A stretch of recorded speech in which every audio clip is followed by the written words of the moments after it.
Hello friends of the channel, welcome back to Nine Works TV, here yet again at Garage Therapy for a detailing diary. Before we dive into this, we're going to be talking about interiors today, but before we dive into that, I just want to say thanks to everybody that's offered words of wisdom and encouragement really in the last video on this car. As you know, it's not running great at the moment, and it's still not running great, as you can see from the jump leads. So yeah, it was really just nice to see positivity in the comments to say, you know, you'll get to the bottom of it, but also people offering their insight and expertise, because as I said, I'm kind of out of options with that at the moment. So thank you for that. It's nice to know that so many nice people watch this channel, okay? The other thing I want to say is, before we dive in, and we'll get Maz on in a minute, is this car is absolutely hanging right now, okay? And it is not a reflection of GT in any way. So I've spent 8 hours driving this yesterday. We had a really awesome, actually, Cars and Coffee charade accident repair in Bristol. I've pretty much driven across the country since via my house on the south coast. So the car, in terms of exterior, is hanging right now, but we're not about the exterior today. We're going to dive inside and see what we can do to uplift what is quite often, and certainly in the case of Little Irish, a tired interior. Let's chat to Maz and see what he has to say.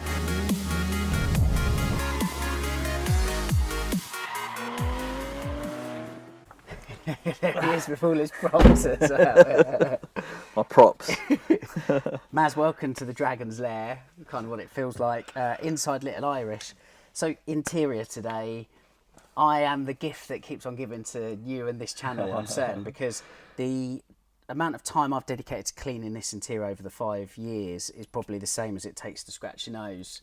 So it is what it is. I hoovered it, but that's kind of about it. So many things to consider really, Yes. with like upkeep, restoration, as we've spoken about elsewhere in the car. The same kind of thing applies inside really. Yeah, I think obviously the interior is the place that you spend the most amount of time in. You don't look at your car from the outside, you look at it from the inside when you're driving it, right? So, and it's a place that you come in contact with the most, obviously. Steering wheel, the seats, the gear lever, the handbrake. There's lots of different substrates in the interior. You got your plastics, you got your leathers, vinyls, textile, Alcantara, things of that nature. And each one of those surfaces requires a different technique or a different chemical or a different tool. Okay. Thankfully, you've left this nice and dirty for me to demonstrate today. It sounds like it could be more complicated than the outside of the car. No, it's not more complicated. A lot of it is, as with cleaning the exterior of the vehicle, sometimes we can overcomplicate things, but in the actual reality of it is quite straightforward. Okay. As long as you have a basic level of understanding of what you're doing, then you can avoid mistakes. And what I mean by mistakes is accidentally scratching your leather or removing the coating from the screen of the PCM unit. What we see in interior detailing, and even, sad to say, but even a lot of detailers are full foul of this, is they use too strong of a chemical and too strong of a product, and tool I should say, like a brush on the wrong type of surface. So then you're causing more damage than what you are in terms of cleaning. The video's about kind of bringing things back, if that applies to you, but then also maintaining from that point on. Yes. Amazing. Let's get cracking. Okay. The first step is to dust and hoover, cleaning from the top down, of course. If you can, take the seats out for a thorough deep clean, but if not, moving them all the way forwards and then all the way backwards and cleaning around the seats will suffice. A quick tip, Maz says hoover with the mats in place first and then remove the mats and give them a thorough going over in isolation. This means you're not disturbing dirt or debris when moving the mat out first, which can find its way into the many nooks and crannies of your car's cabin. Before you clean your leather, you need to make sure that you vacuum out the interior of the vehicle properly, because you don't want to rub any of the dirt into the substrate that you're cleaning. So this is incredibly important for leather. So in the creases of the leather seats, you will see that it accumulates dirt and debris from everyday life. So we need to make sure that we gently push the seams away to reveal the dirt and then brush them out with a soft bristle brush.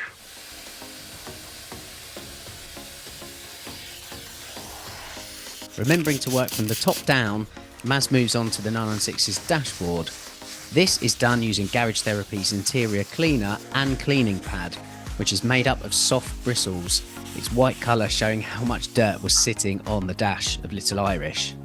The product, by the way, is simply wiped off afterwards.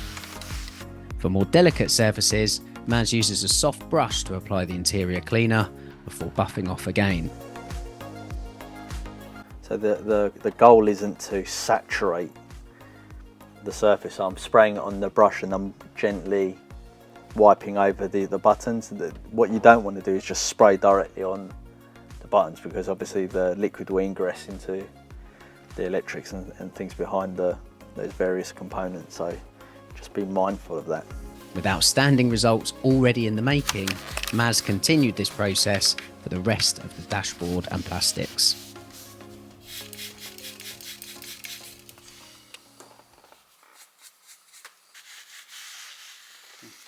One of the reasons why I demonstrated the interior cleaning for the top of the dash is to show its flexibility as a product, in terms of where the leather meets the plastic, and then we went down the centre console and you had all of those buttons and switches, because you wouldn't use a leather cleaner for those types of jobs. So it shows the flexibility of our interior cleaner for the different substrates. Now we're moving on to the door card. I'm going to just use the leather cleaner, because obviously it's got bits of quite a large swath of leather everywhere, and it sees a lot more traffic than obviously the top of the dash does. So it needs a bit of a deeper clean and scrubbing, and that's more suited to use the leather cleaner on this substrate. And with that, the leather cleaner went on.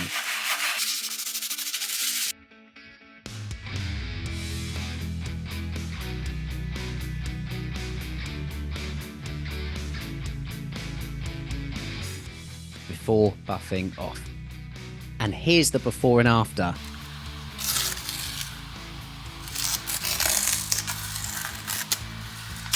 Note the shiny, dirty leather on the left and the matte factory finish on the right.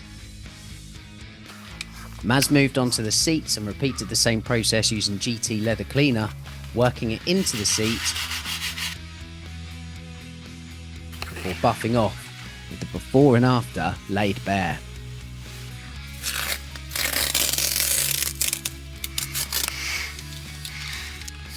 Yeah, that's absolutely mad. Maz finished the rest of the interior using leather cleaner for the leathers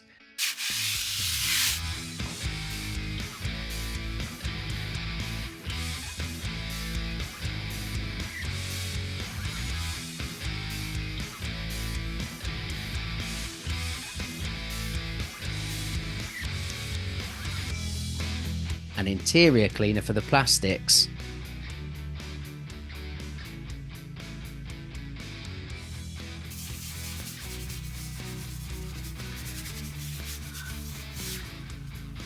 And even getting to work on the 911's pedals.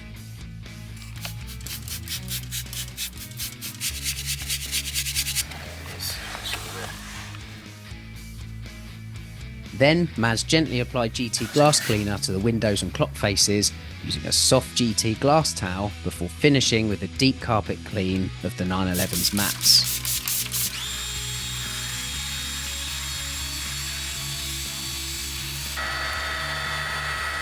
To finish, we're using a leather protector, as Maz explains. So Leather Protect is effectively a friction blocker. So it will be like a coating, a sealant over the top of the leather, and it will stop the abrasion happening from the clothes onto leather and stop it from effectively scratching on there. And it will dry invisibly as well. This is nice and easy to apply, takes 2 minutes, and is a UV protectant too. And that's it. So, what have we learned, dear viewer? I said to you off camera, I want to say to viewers on 9works TV that for just like the product only, like this has been the biggest results witnessed before and after.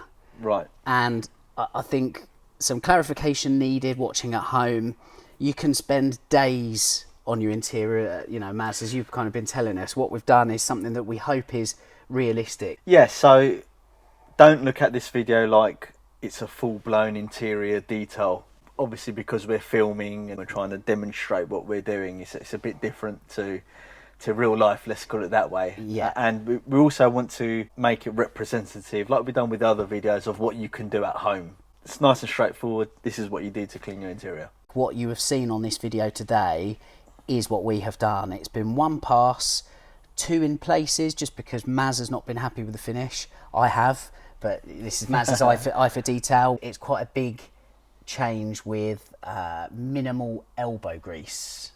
Yeah, it all comes down to the process you're following and the tools and patience, really. Everything we done on the interior today was always with light pressure, and you just have to be patient and use the right chemical for the right substrate, and you get an amazing result. Definitely. There's to add to that, so obviously you watching at home can see a visual difference, but there are other differences that you won't be able to pick up on the camera. So observations that I have seen and felt really is texture. Once you've kind of gone over the varying surfaces, and as we've seen, there's, you know, plastic, leather, vinyl, wood, all sorts going on in here in terms of different substrates. Yes. To nick a Maz terminology, but after the cleaning process, in feeling these different surfaces, I can feel the texture again. Whereas before, I guess because there was dirt and grease and God knows what else, that's kind of in the way between, you know, your finger and your thumb and the actual surface. Yeah, absolutely. The cabin is a place where you spend most of your time in the car, and you've got to think, you breathe, you cough, you know, you sneeze. Some people eat food in the car. You know, you go to a restaurant, you come out and you've got grease film on your hands. Not necessarily that you can feel, but it's there. Yeah. And you touch things, right? And over a period of time, if you don't keep on top of the cleaning, that dirt and contaminants will build up, and then the materials themselves will gas. Mm-hmm. So the leathers, the glue, the plastics, they all gas out, and that gassing process lays a film of contaminant in the whole interior. A lot of people will recognise that on the windscreen. You know, you clean your windscreen, and then a month later it needs cleaning again. You think, well, why is that? Shiny leather typically means that there's a layer of contaminant or grease on top of it. So what we've done today is we've used a surfactant to emulsify that grease and lift it off the surface, which has restored the matte finish. Now, what makes leather cleaners more suited for leather as opposed to an interior cleaner that's more surfactant based? A leather cleaner is surfactant based, but it uses a fatty soap, right? And the fatty soap has the ability to penetrate the leather and soften it. That will then give that matte look finish that you're after. Now, there's a caveat. Don't try and avoid using strong APCs on your interior, especially on leather, especially in Porsches and Ferraris and things of that nature, where there's cow everywhere. Yeah. Because those strong APCs, where they may have sodium hydroxides in there or salts in there, will strip the coating off leather quite easily, to be honest with you. And that will dry the leather out, and you remove the coating, and it will start damaging the surface. Mm-hmm. Obviously, the look we've covered from shiny to matte. I've covered the texture as well, which I think is important. The other thing worth pointing out, because you won't be able to see this on the camera, is smell. Everything that you've used today is gentle in application, gentle from the sensory side of things. Yes, so our interior cleaner contains delimonene, citrus. And as I explained to you off camera, it's a natural solvent, so it contains antibacterial properties, so it's great for cleaning interiors because you're effectively killing bacteria as well, but it's also gentle at the right dilution, bear in mind. And we haven't, the scent in the product is the natural citrus scent, so we haven't added an additional scent to it. Yeah. And the reason for that is, one, we don't want to leave anything behind. So when you apply the product, we want it to be effectively residue free. And two, the citrus product in itself has a nice fresh scent, as opposed to like a bubblegum or candy. scent, and it's a more grown-up scent, right? That's a great way to put it. Grown Yeah. up. I don't feel like my nostrils have been assaulted. So look, we have revived, we have protected. Going forward from here, how do I maintain? Right. So there's two ways you can do it. I have obviously the suite of Garashery products, right, to draw upon. But I always recommend having our interior cleaner to hand at a dilution of about 1 to 10 or 1 to 20. 1 to 20 is probably the ideal. Okay. It's a low foaming product, which is ideal for just giving surfaces a quick wipe down. However, nothing beats just a damp microfiber, even a warm bucket of water, just to give the surfaces a wipe down. The problem with just using water is you're not really dealing with any build-up of grease over time. Whilst it will lift some up, it won't lift all of it up. So that's where your interior cleaner comes in more, because it will emulsify the greases and pick them up. But in between that wipe down with interior cleaner, having just a damp microfiber is good enough. Leather cleaner, you want to keep on top of cleaning your leather seats. So the worst thing you can do is now just leave this now until next year. Every quarter, every 6 months, I would clean the leather. Okay. And then reapply our protectant over the top. Yeah. Okay. Your car is a high traffic car, and what I mean by high traffic car, apart from the miles externally, Yeah. is that you're getting in and out of this seat all the time. That means that the protectant we've put on will wear quicker than someone who might drive the car once, twice, 3 times a week. You're in this every single day. I think that's it. Is there anything else that you want to kind of cover as a take home for people? Or? Yeah, as I've said on other videos, so it's great to do a deep clean once and everything looks great, but maintenance is key. So if you just leave it and for a long period of time, it will regress back to what it was. Yeah. So whilst we've protected all the surfaces, you need to keep on top of cleaning it. And that goes without saying. Anything worthwhile in life, you have to look after. Thank you, as always, for pleasure. the insight, the intelligence, the elbow grease as well, because No I've worries. made one coffee today and just pointed a camera at you, really. So thank you, Maz. Hope you guys and girls at home, friends of Nineworks TV, have benefited from this by learning a lot today. We'll be back soon for another instalment of our detailing diary with the Porsche 996. See you soon.